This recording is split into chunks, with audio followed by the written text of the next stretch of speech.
অনেকেই বলে ইমাম হাসান হুসেনের সাথে এজিদের যে দ্বন্দ্ব হয়েছে এটা নাকি রাজনৈতিক। বলেন নাউজুবিল্লাহ। আমি কারো বিরুদ্ধে কিছু বলি না, ওনাদের জন্য ওনাদের কথা ঠিক হইতে পারে, আমাদের জন্য ওনাদের কথা ঠিক ঠিক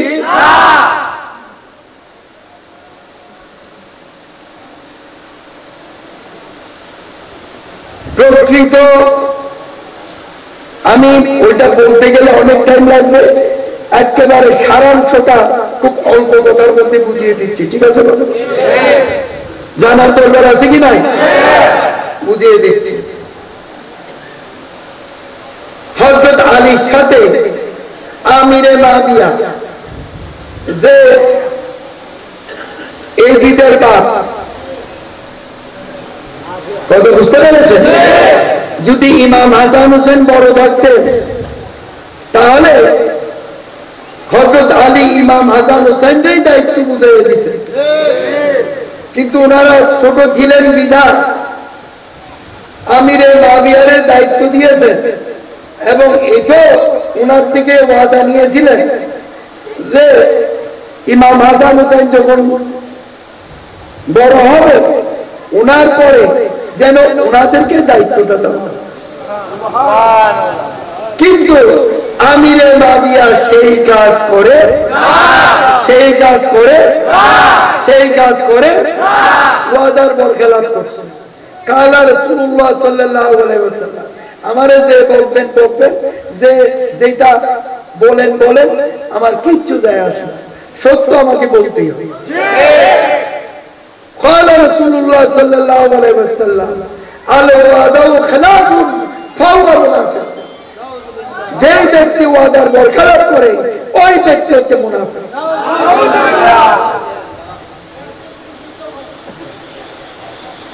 তিনি আমিরে মাবিয়া কি করলেন?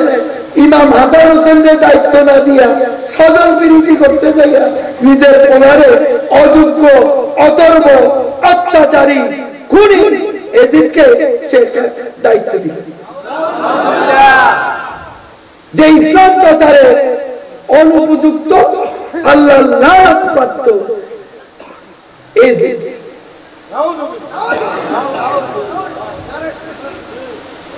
তখন ইমাম হাসান হোসেন এই অন্যায়কে মেনে নিতে পারে?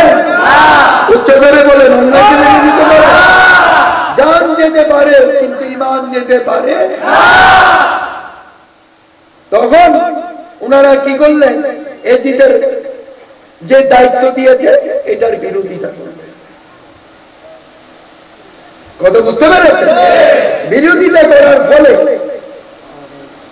এবং ইজাদের ইয়াকি খলিফা হিসেবে তার নাম খুতবার মধ্যে দিতে হবে। আর খুতবাতে এসেছে কিন্তু তার কুকীর্তির কথাগুলো খুতবাতে এসেছে। তার কুকীর্তির ওই যে 12 সালের খুতবা আছে না, দেখবেন আলেম সাহেবরা যখন অর্থ বলে দেখবেন তার কুকীর্তির কথাই বলে। মসজিদে যাইয়া শুনেন না, তারে ভালো বলে কোন আলেম? যে আলেম সে কোনদিন তারে ভালো বলতে পারে? কত বুঝতে পেরেছেন? এই এজিদ কে ছিল? মুসলমান। এজিদের দোষর রাসূলের মুরিদ ছিল, সাহাবাদের এই খলিফাদের মুরিদ ছিল, এই 4 খলিফার মুরিদ ছিল। এজিদের দোষরের মধ্যে কোন বেদী ইমাম হাসান হোসেনকে হত্যা করে নাই। কত বুঝতে পেরেছেন?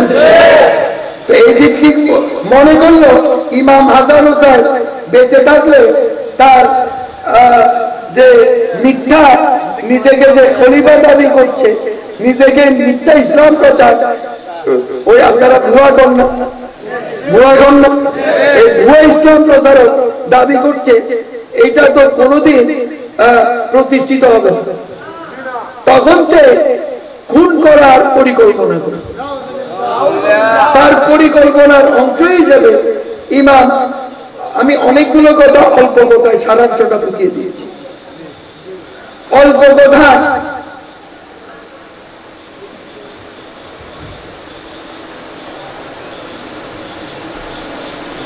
আপনার অল্প অল্প কথাই বুঝিয়ে দিচ্ছি, খেয়ালটা ছুটে গেছে, আসছে। সে তার নীল নকশার পরিকল্পনা মাফিক বিষ পান করিয়ে সেই ইমাম হাসানকে আগেই হত্যা করেছে। আচ্ছা রে বাবা, আপনারা কাউরে দাওয়াত দিয়া ভুল রাস্তা দেখাবে? কোন অতিথি দাওয়াত দিয়া ভুল রাস্তা, এই নাফরমান বেঈমান এসে এবং নামধারী মুসলমান এবং তার সাথে তার দোষক যারা ছিল এই নামধারী মুসলমান মুনাফিক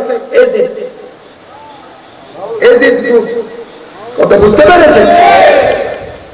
দাওয়াত দিয়া ধোঁকা দিয়া কারবালার জমিনে নিয়ে কিভাবে হত্যা হয়েছে এগুলো আলেম সাহেবদের কাছে আপনারা শুনে। দুধের শিশু আজকারের জন্য একটু পানি চেয়েছে, মেরেছে তীর। নৃশংস হত্যাকাণ্ড চালিয়েছে, নৃশংস হত্যাকাণ্ড। তার প্ল্যানিং ছিল একজন আওলাদের রাসূল যেন না, কিন্তু আল্লাহর কৌশল, আল্লাহর হিকমতের সামনে কারো হিকমত টিকে, কারো কৌশল টিকে। ইমাম জয়নাল আবেদিনকে আল্লাহ কি করলেন? হিকমতের সহিত এজিদ বাহিনীর কাছে অ্যারেস্ট করে দিলেন। কত বুঝতে পেরেছেন? লম্বা ঘটনা। এজিদের কারাগারে ইমাম জয়নাল আবেদিন বন্দী ছিলেন। রক্ষা করেছেন কে? উচ্চস্বরে সবাই বলেন, রক্ষা করেছেন কে? রক্ষা করেছেন কে? রক্ষা করেছেন কে? তাই তো আল্লাহ সর্বশক্তিমান। কথা বুঝতে পেরেছেন? সেই কারাগার থেকে বের হয়ে তিনি আবার আল্লাহ প্রদত্ত যে দিন ইসলাম, নবী মুহাম্মদ রাসূলুল্লাহ সাল্লাল্লাহু আলাইহি সাল্লামের মাধ্যমে পরিপূর্ণতা লাভ করেছে দিন ইসলাম। সেই দিন ইসলাম আবার পুনরায় তিনি প্রচার করা শুরু করলেন। কথা বুঝতে পেরেছেন? হোল ওয়ার্ল্ডে বিভিন্ন দিকে আওলাদে রাসূলের নহর গিয়েছে। একটি নহর গোসেবাগ আব্দুল কাদের জিলানী আওলাদে রাসূল, আপনারা জানেন না? এটা বহুবার নেতা মৌলানা সাহেব এখানে আমাদের নসবনামাটা বলেছেন। আমি আর নতুন করে বলছি না। সেই ইমাম, সেই গোসেবাগ আব্দুল কাদের জিলানীর বংশধর হচ্ছে গৌসুল আজম আহমদুল্লাহ মেজবান্ডারি, গৌসুল আজম গোলামুর রহমান মেজবান্ডারি, গৌসে জামান শফিউল বশর। কথা বুঝতে পেরেছেন? যার কারণে মেজবান্ডার শরীফ আওলাদ রাসূলের দরবার। প্রিয় হাজিরিন, যাই হোক, আমি যেটা বলছিলাম, তো লক্ষ্য করে দেখেন এই মুহররম মাস অবশ্যই ইমাম হোসেনের জন্য মুহররম মাস না, সারা বছর আমাদের প্রাণ কাঁদে। কতগুলো সিজনাল মুসল্লি আছে, আমি আগেই মাঠে বলে গেছি, মনে আছে? অনেকেরই মনে নেই, আমি বলে দেই। আরে আছে আছে, জিজ্ঞেস করলে তো লজ্জা পেবেন, চুপচাপ বই। সিজনাল মুসল্লি কারে বলে জানেন? রমজান মাসে দেখবেন বাকি 11 মাস নামাজ পড়ে না। রমজান মাস আসলে হামাগুড়ি দিয়ে পড়ে। রমজান মাসও শেষ, এগুলোর নামাজও শেষ। আমি কি ভুল বলেছি? এগুলার কই সিজনাল মুসল্লি, আমি কই। তো সিজনাল মুসল্লি হইলে হবে নাকি পার্মানেন্ট মুসল্লি হইতে? সিজনাল মুসল্লি হলেই ইবাদত আল্লাহর দরবারে কবুল হবে। নাকি পার্মানেন্ট মুসল্লি হইতে হইব? তাহলে উচ্চতরে বলেন নামাজ পড়তে, রোজা রাখতে, ধন সম্পদ থাকলে হজ করতে, ধন সম্পদ থাকলে যাকাত দিতে, কালমা শরীফ আদায় করতে, বায়াতে রাসূল গ্রহণ করতে, দরুদ শরীফ পড়তে, পিতামাতার খেদমত করতে, পুরুষ পুরুষের ভাবে, মহিলা মহিলার ভাবে পর্দা মোতাবেক চলতে, কুরআন সুন্নাহের হুকুম আহকাম আছে না, এগুলা মেনে চলতে, সবার আওয়াজকে আল্লাহ কবুল করুন। ইবাদত বন্দেগীর মধ্য দিয়ে মুমিন মুসলমান হওয়ার তৌফিক আল্লাহ সবাইকে দান করুন। এবার আসুন, মুহররম নিয়ে আলাপ করছিলাম না? তাহলে শুধু মুহররম মাসে ওই সিজনাল ইমাম হাসানের, ইমাম হোসেনের প্রতি দরদ দেখায় কোনো লাভ? লাভ লাভ মুহররম আসলে হাওয়াগুড়ি দিয়ে নামে, আর বাকি 11 মাস খবর নেই। প্রাণ কাঁদলে প্রতি বছর, প্রতি মাসেই কাঁদতে হবে, প্রতিদিনেই কাঁদতে হবে। কথা বুঝতে পেরেছেন? এই মুহররমকে কেন্দ্র করে যারা এখন যেটা বলবো, যারা করে এটা তাদের জন্য ঠিক হইতে পারে, আমাদের জন্য ঠিক। কিছু অনইসলামিক কার্যকলাপ হয় মুহররম মাসকে কেন্দ্র করে, আমরা আপনাদেরকে সাবধান করতে হবে কি হবে না? দুলদুল ঘোড়ার নাম দিয়া, নকল দুলদুল ঘোড়া, এই দুধ দিয়া ভাত হয়। আরে দোয়াই কি দোয়াই নেই? আমি কি ভুল বলেছি? ইমাম হোসেনের নকল মাজার বানাইয়া মাথায় লইয়া দৌড়, আমি কি ভুল বলেছি? হ্যাঁ, নিজের শরীরে কাইটা রক্তাক্ত করে, কি বলে? এগুলা সব হচ্ছে অনইসলামিক কার্যকলাপ। এগুলা কেউই আপনারা করবেন, কেউই করবেন। ওনারা যে ইসলামের জন্য যে প্রাণ দিয়েছেন, এগুলা করলে ওনাদেরকে অপমান করা হবে, ওনাদেরকে অপমান করা হবে, ওনাদেরকে অপদস্থ করা হবে। যারা এগুলা করে তাদের কবিরা গুনাহ। যেমন এই যে মুহররম মাস আমি বলছি না, বেশি বেশি কুরআন সুন্নাহর মাহফিল করবেন, ইসলামের চর্চা করবেন। কথা বুঝতে পেরেছেন? বেশি বেশি ফরজ ইবাদত তো আমরা করবই, বেশি বেশি নফল ইবাদত করবেন। মুহররম মাসে আল্লাহ রাসূল রোজা রেখেছেন না? বেশি বেশি রোজা রাখবেন। কারণ মুহররমের 10 তারিখে ইমাম হুসাইন তো শহীদ হয়েছেন। ইউনূস পয়গম্বর কে মাছের পেট থেকে আল্লাহ রক্ষা করেছেন। এরকম আরো অনেক পবিত্র ঘটনা আছে না? আমি 2টা বললাম, আরো আছে না? আছে তো? তো সুতরাং বেশি বেশি রোজা রাখবেন, বেশি বেশি নফল ইবাদত করবেন। কথা বুঝতে পেরেছেন? দেখবেন ইমাম হাসান হোসেনের রূহ শান্তি পাবে, আল্লাহ খুশি হবে, রাসূল খুশি হবে। অনইসলামিক কার্যকলাপ বর্জন করতে হবে।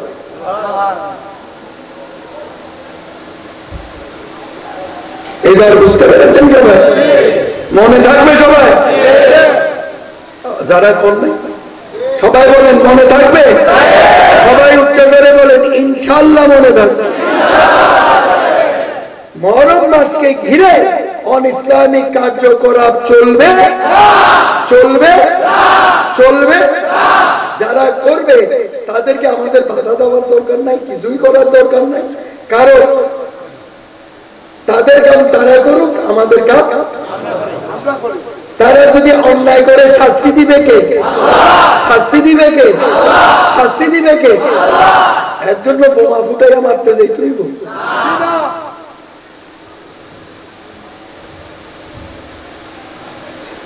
আমরা ইবাদত করব, আমাদের অবস্থান থেকে মুহররম মাসকে সম্মান করে। প্রত্যেকটা মাস সম্মানিত, প্রত্যেক মাসকে আমরা সম্মান করি না? এগুলো ব্যাখ্যা দিতে গেলে তো অনেক টাকার দরকার। কত বুঝতে পেরেছেন? মহরম মাসকে আমরা সম্মান করব, কিন্তু কোরআন সুন্নাহর বিধি অনুযায়ী, কোরআন সুন্নাহর বিধান অনুযায়ী।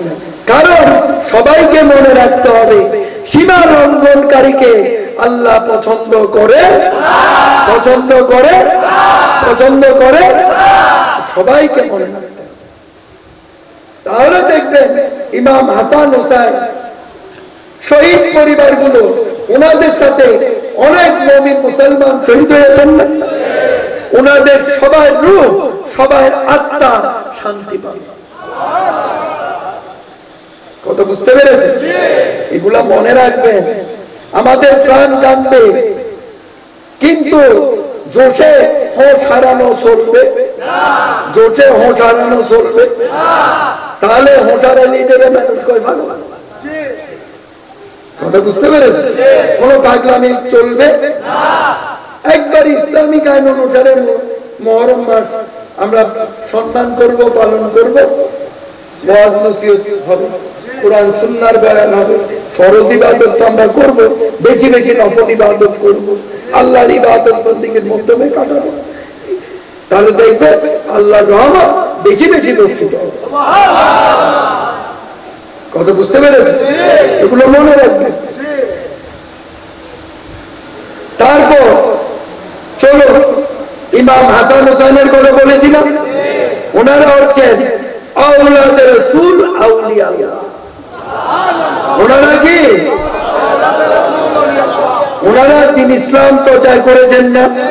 ইমাম জয়নাল আবেদিন দিন ইসলাম প্রচার করেছেন না বায়াতে রাসূলের মাধ্যমে?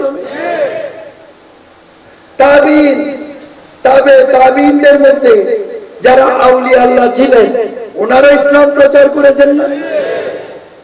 এক কথায় আল্লাহ যাকে খুশি তাকে আউলিয়া আল্লাহ বানাইতে, তাকে দিয়ে দিন ইসলাম প্রচার করাইতে, যে আল্লাহ কুন ফায়াকুনের মালিক।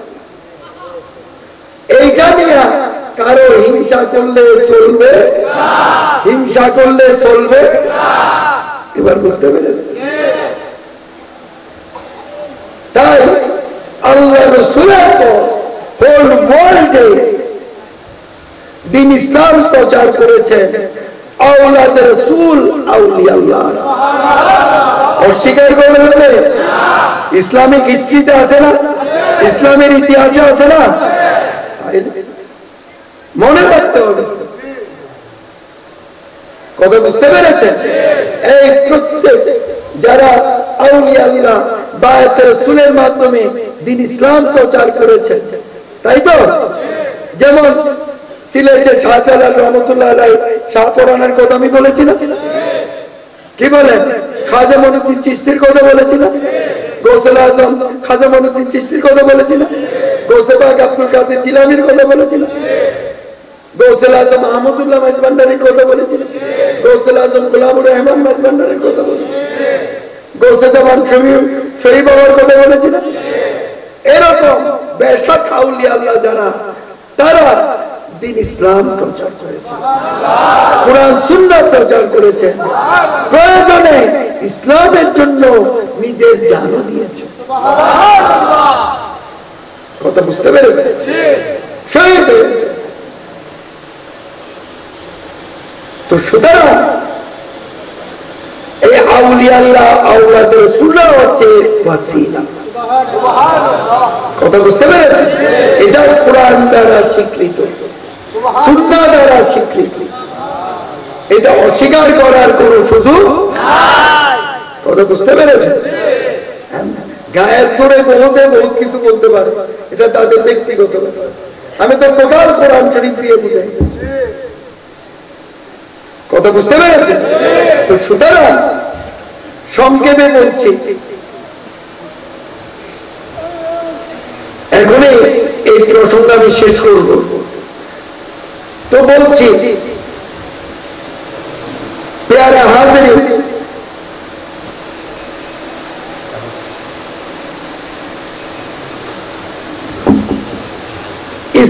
স্কুল কলেজ মাদ্রাসায় আপনারা সন্তান পাঠান।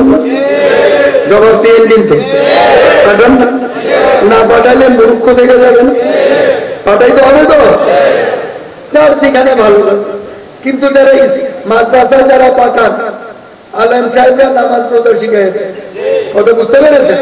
যারা স্কুলে পাঠাবেন তাদের অভিভাবকদের প্রতি আমার অনুরোধ, আপনারা অবশ্যই ঘরে একজন আকীদাভুক্ত ভালো আলেম রেখে অবশ্যই আপনার বাচ্চাদের আপনারা দ্বীনি ইলম শিক্ষা দিবেন, যাতে আপনাদের বাচ্চারা বড় হওয়ার সাথে সাথে ইবাদত বন্দেগী শুরু করে দিতে পারে। কথা বুঝতে পেরেছেন? তো স্কুল কলেজ মাদ্রাসায় সন্তান পাঠান, সরাসরি যাইয়া কি শিক্ষা কক্ষে ঢুকে লেখাপড়া শুরু করে নাকি ভর্তি হইতে হয়? ভর্তি হইতে হয় না? কি বলেন, ভর্তি হইতে হয় না? হয়তো অনুরূপ ভাবে আউলিয়া আল্লাহর দরবার হচ্ছে রুহানি মাদ্রাসা।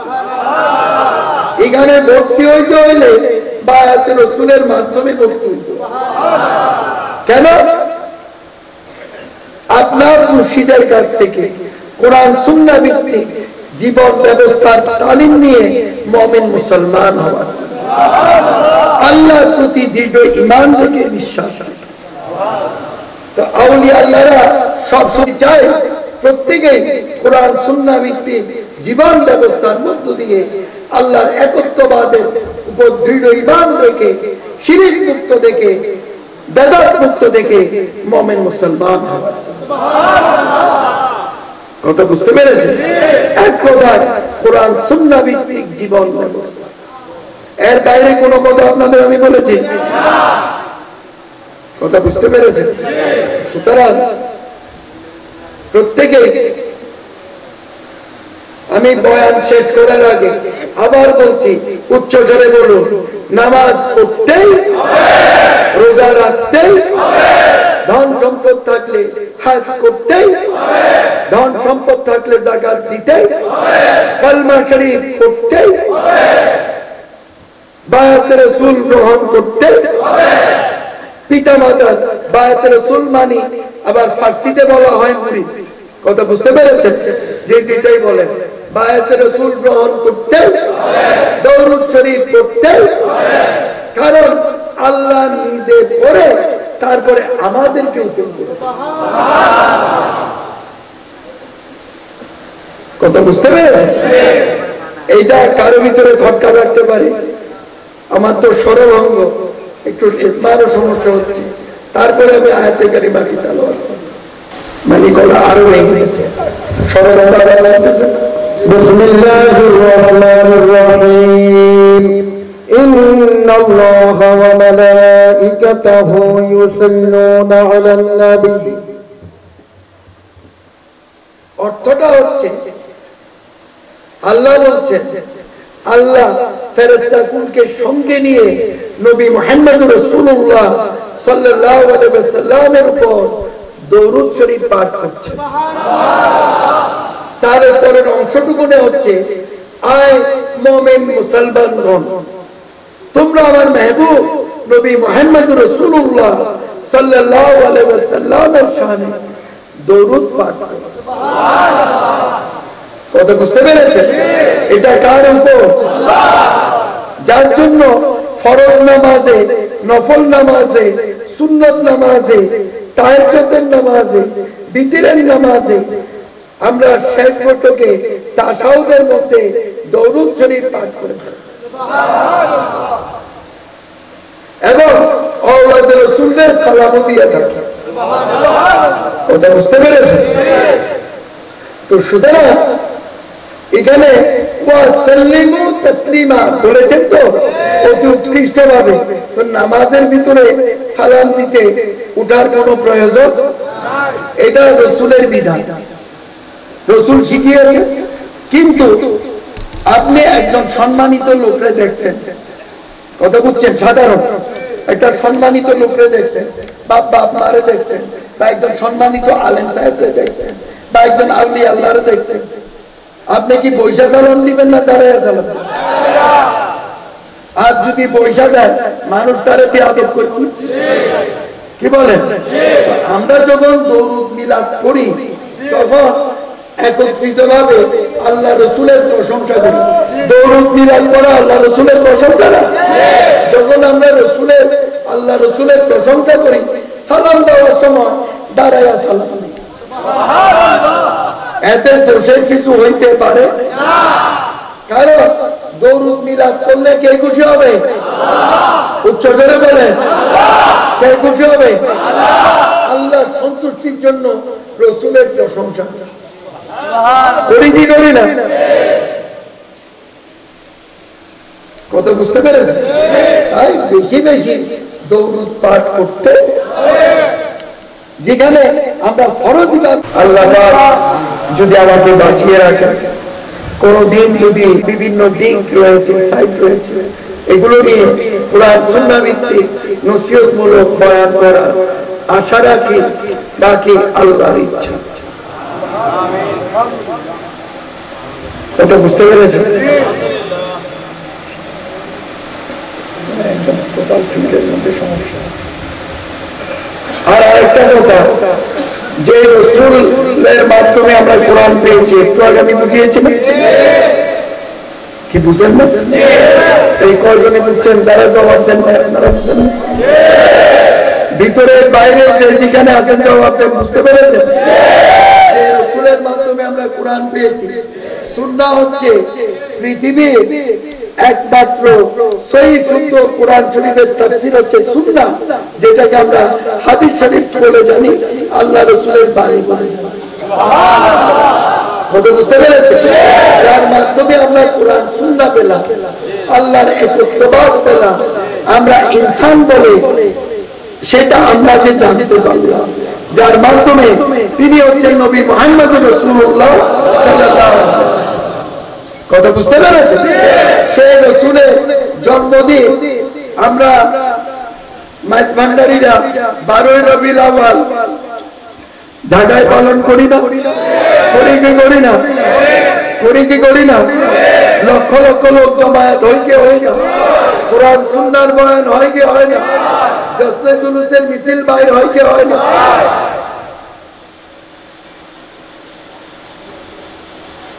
বর্তমানে এক শ্রেণীর লোক যেই রকম ওই যে কি বলে ওই মুহররমের মিছিল বাইর করে, আমরা ওই মিছিল করি না।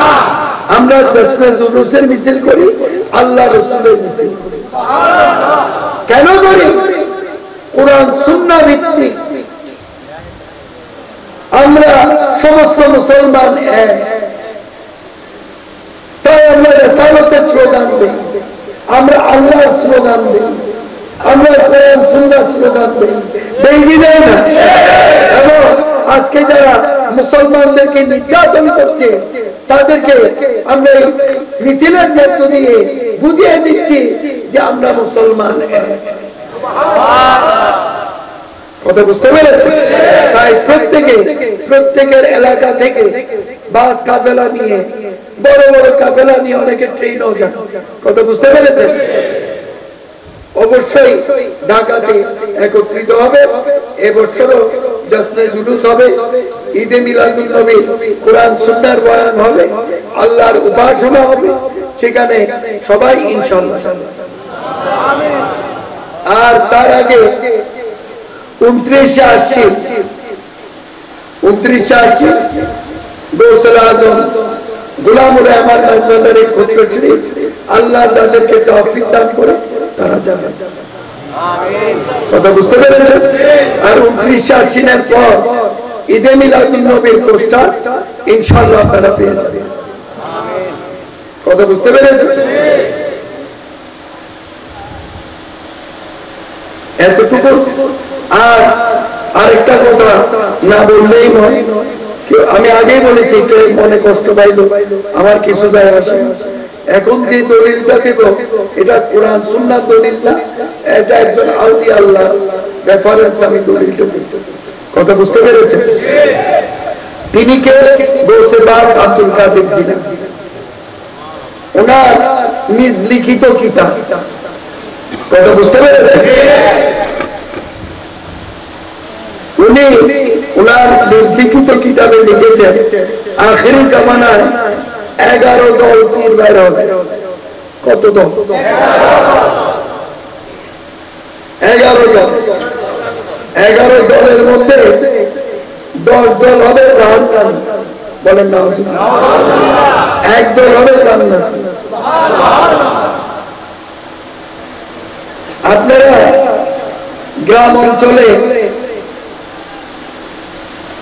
কুকুর শ্রীগাল দেখলে দৌড়ান, দেখেছেন না আপনারা? দেখেন তো? অনুরূপ ভাবে হাসরের ময়দানে ওই 10 দল পীর যেগুলো জাহান্নামী, 10 দল পীর, এগুলোর মুরিদ হবে কুকুর, হাসরের ময়দানে কুকুর। আর পীর সাহেব হবে ওই যে 10 দল পীর, ওই 10 দল পীরের মধ্যে ওই পীর সাহেব হবে শ্রীগাল। কুকুর শ্রীগাল হাসরের ময়দানে, ওই কুকুরের ভক্ত শ্রীগাল ওই হিসাবদের দৌড়াইব। কেন? দুনিয়াতে ঈমান নষ্ট করেছিল। কথা বুঝতে পেরেছেন? যার কারণে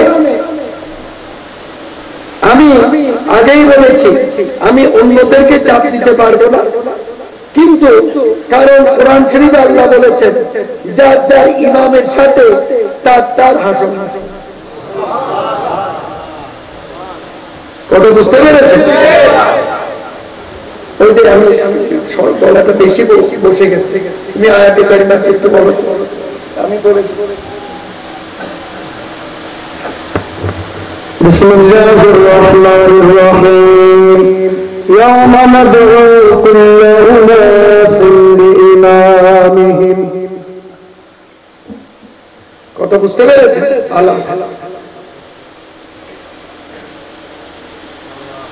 তো এই আয়াতে কারিমার অর্থ হচ্ছে যার যার ইমামের সাথে তার তার হাসন। যে যে আউলিয়া আল্লাহর অনুসারী হবে তার সাথে তার কি হাসন। কথা বুঝতে পেরেছেন? তাহলে আপনাদের, আমি তো অন্যদেরকে বলতে পারবো না, আপনাদেরকে তো বলতে পারবো, শরীফের মুরিদানদেরকে বলতে পারবো তো? তাহলে যারা জামান সেই বাবার হাতে বায়াত হয়েছে, সেই বাবা তাদেরকে বেশিরভাগ মুরিদকে আমার হাতে উঠাই দিয়েছে, অস্বীকার করতে পারবে? যারা আমার হাতে বায়াত রাসূল গ্রহণ করেছে। কত বুঝতে পেরেছেন? তাহলে আল্লাহর কাছে এই যে লক্ষ লক্ষ কোটি লোক, তাদের দায়বদ্ধতা আমার আছে, আছে কি না? তাহলে বুঝতে হবে যেখানে সেখানে যাওয়া চলবে, কোনটা আসল আর কোনটা নকল জানেন আপনারা? তাহলে যাওয়া যাবে, অন্য কোথাও যাওয়া যাবে?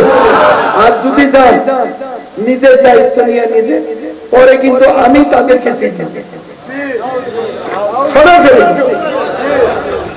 কারণ আমারও তো আল্লাহ দরবারে দায়বদ্ধতা আছে না?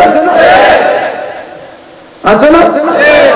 দায়বদ্ধতা আছে বিধায় তো কোরআন সুন্নাহ ভিত্তিক জীবন ব্যবস্থার জন্য, আল্লাহমুখী হওয়ার জন্য বারবার আমি তাগিদ দেই না, বলি না আপনাদের ইবাদত করতে বলি না, কারো ক্ষতি করা যাবে না বলেছি না, পারলে মানুষের উপকার করবেন, ক্ষতি করবেন বলেছি না?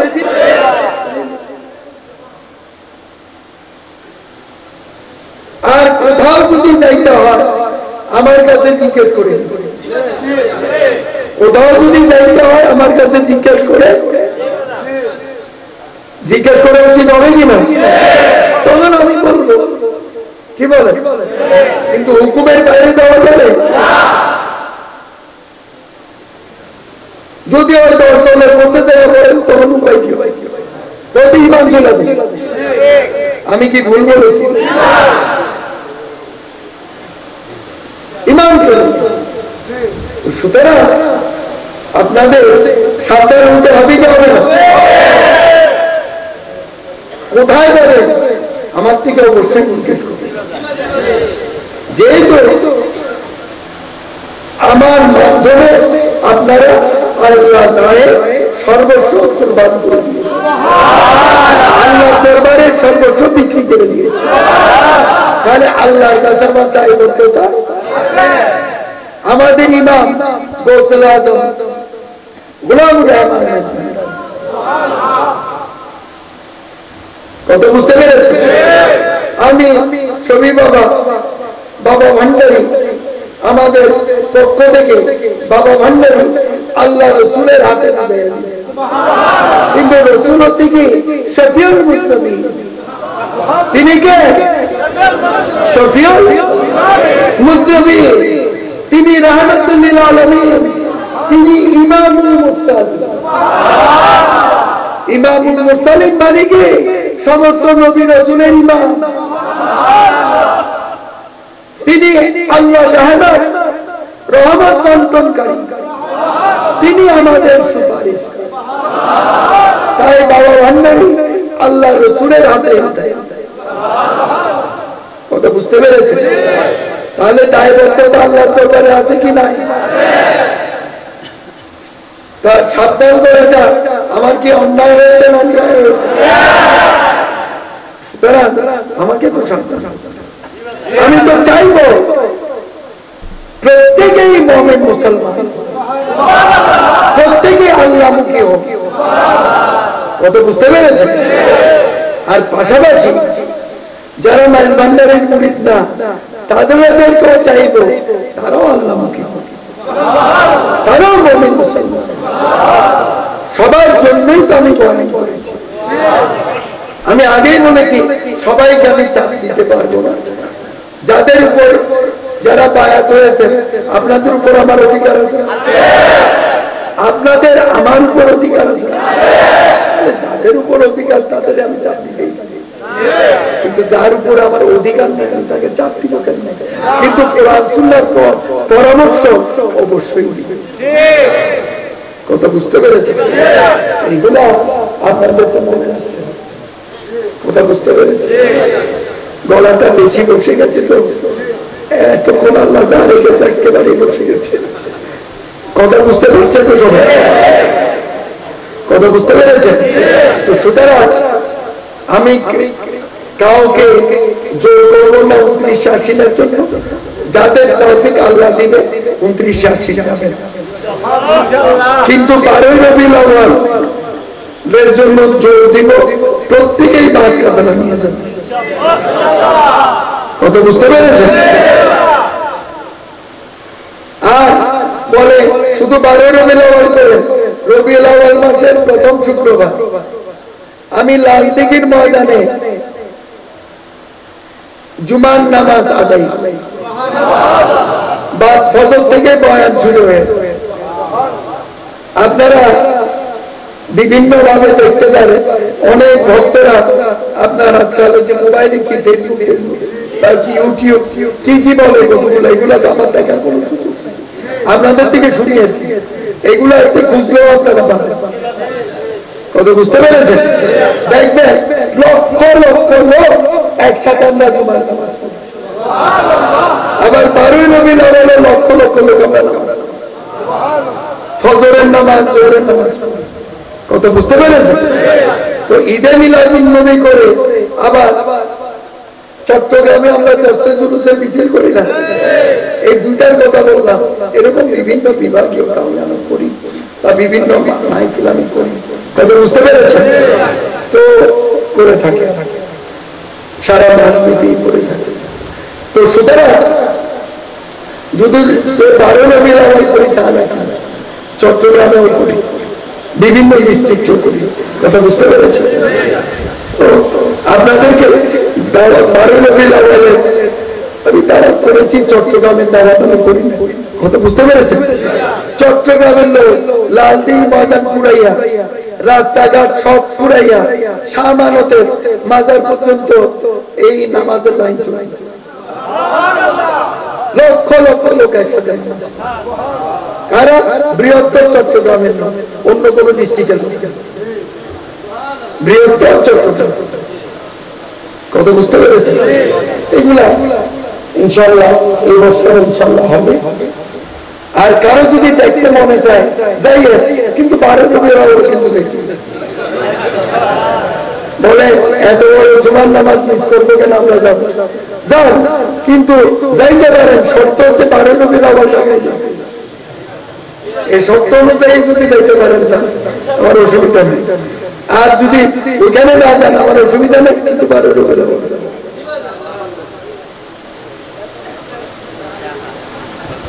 কথা বুঝতে পেরেছি? তো অনেকক্ষণেই কোরআন সুন্নাত তালিম আমি দিলাম, আর অনেকক্ষণ কথা বললাম। আল্লাহর তো শেষ তো আগেই করেছি, আবার আপনাদের মুখ থেকে শুনতে আমার ভালো লাগে।